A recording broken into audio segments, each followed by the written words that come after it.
नमस्कार दोस्तों, स्वागत है आपका साइट फॉर वर्ल्ड के ऑफिशियल लर्निंग प्लेटफॉर्म पर, जहां स्टूडेंट्स और जॉब सीकर्स के लिए करियर, टेक्नोलॉजी और प्लेसमेंट से जुड़ी इंडस्ट्री ओरिएंटेड और प्रैक्टिकल नॉलेज दी जाती है। अगर आप अपनी स्किल्स को नेक्स्ट लेवल तक ले जाना चाहते हैं तो आप बिल्कुल सही जगह पर आए हो। चलिए शुरू करते हैं आज का इम्पोर्टेंट सेशन। नमस्ते स्टूडेंट्स, आज का टॉपिक है बिल्डिंग अनब्रेकेबल एप्लीकेशंस। बेसिकली ऐसी एप्लीकेशंस कैसे बनाएं जो एकदम सॉलिड हो, रिलायबल हो। आप रेडी हो? फोकस मोड ऑन है ना? मोबाइल साइड में रख दिया? स्क्रीन पे ध्यान है? चलो शुरू करते हैं। देखो, आज हम 4 इंपॉर्टेंट हिस्सों में बात करेंगे। पहले हम समझेंगे कि सॉफ्टवेयर फेल होते ही क्यों हैं।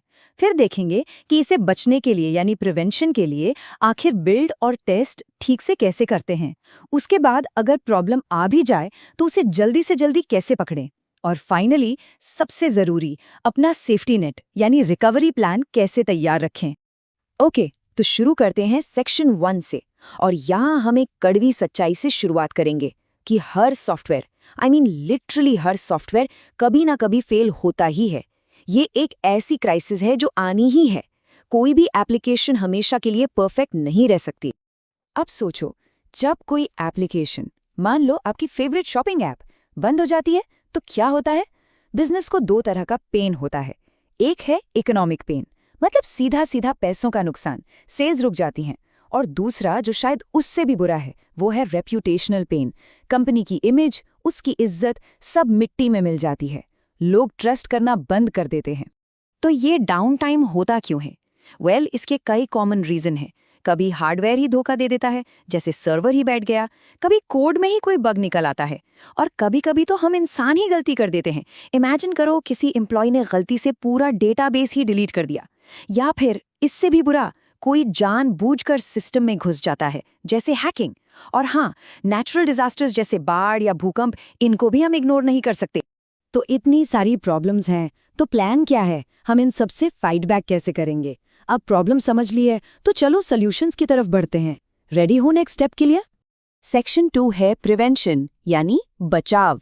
ये प्रॉब्लम के खिलाफ हमारी पहली और सबसे इंपॉर्टेंट ढाल है, एक प्रोएक्टिव शील्ड। हम प्रॉब्लम होने का वेट नहीं करेंगे, हम उसे होने से ही रोकेंगे। ठीक है, समझ आ रहा है?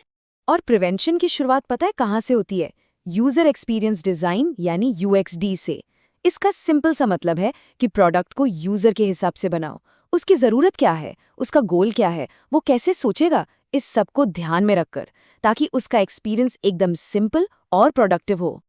अच्छा, यूएक्सडी एक मजबूत नींव की तरह है। ये सिर्फ सुंदर डिजाइन नहीं है, ये डिजाइन, टेक्नोलॉजी और साइकोलॉजी का एक परफेक्ट ब्लेंड है। इसका मकसद ही ये है कि यूजर को आगे जाकर कोई परेशानी ना हो। एक well designed app by default ज्यादा मजबूत होती है। प्रिवेंशन का एक और हीरो है accessibility. Web content accessibility guidelines या WCAG के 4 सिंपल प्रिंसिपल्स हैं। परसीवेबल यानी क्या सब लोग आपकी इन्फो देख या सुन सकते हैं। ऑपरेबल, क्या यूआई यूज करना आसान है। अंडरस्टैंडेबल, क्या सब कुछ समझ आ रहा है। और रोबस्ट, क्या आपका कंटेंट अलग अलग डिवाइसेस पर ठीक से चलता है। जब हम सबके लिए बनाते हैं तो एप्लीकेशन अपने आप ही ज्यादा रिलायबल बन जाती है। लॉजिक समझ आया या सिर्फ देख रहे हो? ऑफ कोर्स, प्रिवेंशन बिना टेस्टिंग के तो अधूरा है। ये है सॉफ्टवेयर टेस्टिंग लाइफ साइकिल। इसमें पहले होता है स्टैटिक टेस्टिंग, यानी कोड लिखने से पहले ही डॉक्यूमेंट्स रिव्यू कर लो। फिर यूनिट टेस्टिंग, जिसमें कोड के छोटे छोटे हिस्सों को टेस्ट करते हैं। इसके बाद इंटीग्रेशन टेस्टिंग, देखते हैं कि सारे पार्ट्स मिलकर ठीक से काम कर रहे हैं या नहीं। और आखिर में सिस्टम टेस्टिंग, जहां पूरी एप्लीकेशन को एक साथ टेस्ट किया जाता है। हर स्टेप का मकसद है बग्स को जल्दी से जल्दी पकड़ना, ताकि बाद में टाइम और पैसा दोनों बचे। अब एक प्रैक्टिकल टिप, ध्यान से देखना। टेस्ट ऑटोमेशन में स्क्रिप्ट्स को स्क्रीन पर एलिमेंट्स जैसे बटन्स या टेक्स्ट फील्ड्स को ढूंढना पड़ता है। ये लोकेटर्स से होता है, जैसे आईडी या नेम। अगर हम स्टेबल लोकेटर्स यूज नहीं करते तो यूआई में छोटा सा भी चेंज हमारी टेस्ट स्क्रिप्ट्स को फेल कर देगा। इसलिए ये छोटी सी डिटेल रिलायबल टेस्टिंग के लिए सुपर क्रूशल है। इसको नोट किया। चलिए अब आगे बढ़ते हैं अपने तीसरे सेक्शन पर, डिटेक्शन।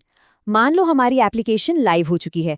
अब हमारा काम है एक वॉचफुल गार्डियन की तरह सिस्टम पर नजर रखना, ताकि प्रॉब्लम को बड़ा होने से पहले ही पकड़ ले।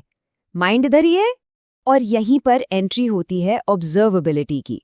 सिंपल भाषा में ये हमारे सिस्टम की आंखें और कान हैं। ऑब्जर्वेबिलिटी का मतलब है सिस्टम के अंदर से आ रहे डेटा जैसे लॉग्स, मैट्रिक्स और ट्रेसेस को ये पता लगाना कि अंदर आखिर चल क्या रहा है। लोग अक्सर मॉनिटरिंग और ऑब्जर्वेबिलिटी में कंफ्यूज हो जाते हैं। देखो, मॉनिटरिंग जानी पहचानी प्रॉब्लम्स को देखता है, ये रिएक्टिव है, लेकिन ऑब्जर्वेबिलिटी हमें अनजान प्रॉब्लम्स को एक्सप्लोर करने की पावर देता है, ये प्रोएक्टिव है। इससे हम ऐसे नए सवाल पूछ सकते हैं जिनके बारे में हमने पहले सोचा भी नहीं था। अगर इंटरव्यू में पूछा गया तो बता पाओगे? सोचो इसके बारे में। ऑब्जर्वेबिलिटी के 3 मेन पिलर्स हैं। पहला, मैट्रिक्स, ये नंबर्स हैं, जैसे सीपीयू यूसेज कितना % है। दूसरा, लॉग्स, ये हर इवेंट का रिकॉर्ड है, जैसे यूजर ने 10:05 बजे लॉगिन किया। और तीसरा, ट्रेसेस, ये एक रिक्वेस्ट का पूरा सफर दिखाता है कि वो सिस्टम में कहां-कहां से गुजरी। ये तीनों मिलकर हमें सिस्टम की हेल्थ की कंप्लीट पिक्चर देते हैं। और अब आते हैं हम अपनी आखिरी और सबसे क्रिटिकल सेक्शन पर, रिकवरी। क्योंकि चाहे हम कितनी भी तैयारी कर लें, डिजास्टर कभी भी आ सकता है। इसलिए एक सेफ्टी नेट होना ही चाहिए, ये कोई ऑप्शन नहीं है। और रिकवरी का सबसे बेसिक हिस्सा है बैकअप्स। एसक्यूएल में 3 तरह के बैकअप्स होते हैं। फुल बैकअप, जैसा नाम है, पूरे डेटाबेस की एक कॉपी। इंक्रीमेंटल बैकअप, ये सिर्फ पिछले बैकअप के बाद हुए चेंजेस को सेव करता है। और डिफरेंशियल बैकअप, ये पिछले फुल बैकअप के बाद हुए सारे चेंजेस को सेव करता है। इन तीनों का मिक्स डेटा के लिए सबसे स्ट्रॉन्ग प्रोटेक्शन है। एक बात हमेशा याद रखना, डेटाबेस आपके बिजनेस का खून है, उसकी लाइफ ब्लड है। और रेगुलर टेस्टेड बैकअप्स आपकी इंश्योरेंस पॉलिसी हैं। मैंने टेस्टेड पर जोर क्यों दिया? क्योंकि ऐसी इंश्योरेंस का क्या फायदा जिसे आपने कभी टेस्ट ही ना किया हो कि वो काम भी करती है या नहीं। आप एक्टिव हो ना, मोबाइल साइड में तो नहीं। बैकअप्स के अलावा एक प्रॉपर डिजास्टर रिकवरी प्लान यानी DRP होना जरूरी है। ये सिर्फ एक डॉक्यूमेंट नहीं है, ये एक एक्शनेबल प्लान है। इसमें जरूरी लोगों के कॉन्टैक्ट नंबर, आसान स्टेप बाय स्टेप इंस्ट्रक्शंस और पासवर्ड्स जैसी इंपॉर्टेंट इन्फो सिक्योरली रखी होनी चाहिए। और सबसे जरूरी, इस प्लान को आग की ड्रिल की तरह रेगुलर टेस्ट करना। अभी वीडियो पॉज करो और ट्राई करो सोचना कि आपका DRP कैसा होगा। तो आज हमने क्या सीखा? हमने रिलायबिलिटी के 3 पिलर्स देखे, प्रिवेंशन, डिटेक्शन और रिकवरी। एक बात पक्की है, हर ऐप को कभी न कभी डिजास्टर फेस करना ही पड़ेगा। सवाल ये नहीं है कि अगर आएगा, सवाल ये है कि जब आएगा। तो क्या आपका सेफ्टी नेट तैयार है? समझ आया? क्लियर है? अब आपका काम है प्रैक्टिस करना। अगर डाउट है तो कमेंट। हमारे चैनल को सब्सक्राइब कीजिए और वीडियो को अपने दोस्तों के साथ शेयर जरूर कीजिए। कमेंट सेक्शन में अपना डाउट या नेक्स्ट टॉपिक लिखना मत भूलिएगा।